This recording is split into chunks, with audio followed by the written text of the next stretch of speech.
Oval সিরিজে থাকছেন না ঋষভ পান্ত, তাকে দেখা যাবে ভারতের কিপার ব্যাটার হিসেবে। বিকল্প খুঁজে নিল ভারত। চলতে থাকা ইংল্যান্ডের সঙ্গে টেস্ট সিরিজে ইতিমধ্যে ইংল্যান্ড দুটোতে জিতেছে এবং একটিতে ড্র করেছে, অন্যদিকে ভারত একটিতে জিতেছে এবং একটিতে ড্র করেছে, যার ফলে পড়ে থাকা পঞ্চম অর্থাৎ শেষ টেস্টে ভারতকে জিততেই হবে। তবে সিরিজ ড্র হওয়ার একটা সম্ভাবনা থাকবে, আর যদি ভারত হেরে যায় কিংবা এই ম্যাচও ড্র হয় তাহলে ভারতকে হেরে দেশে ফিরতে হবে। যখন এই বিষয় নিয়ে ক্যালকুলেশনে ব্যস্ত ক্রিকেট প্রেমীরা, সে সময় ঋষভ পান্তের বিকল্প বেছে নিল ক্রিকেট বোর্ড। আসলে লর্ডসে কিপিং করতে গিয়ে প্রথমে চোট পান ঋষভ পান্ত।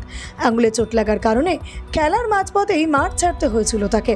তার পরিবর্তে সে উইকেট সামলেছিলেন ধ্রুব জুরেল। কিন্তু চতুর্থ টেস্টে ম্যানচেস্টারের আগে চোট নিয়ে ব্যাটিং করতে নেমেছিলেন পান্ত, কিন্তু ভাগ্য তার সহায় হয়নি। মাত্র 37 রান করেই আবারও মাঠ ছাড়তে হয় তাকে। এবার লাগে পায়ে চোট। ক্রিস ওকসের একটি ইয়র্কারে রিভার্স সুইপ খেলতে গিয়ে বল সোজা লাগে পান্তের পায়ের পাতায়।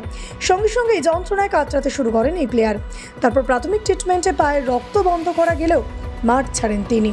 মনে হয়েছিল তিনি বুঝি আর মাঠেই নামতে পারবেন না। তবে দেখা যায় ব্যথা পানিয়ে দেশের জন্য আবারও মাঠে নামেন পান্ত।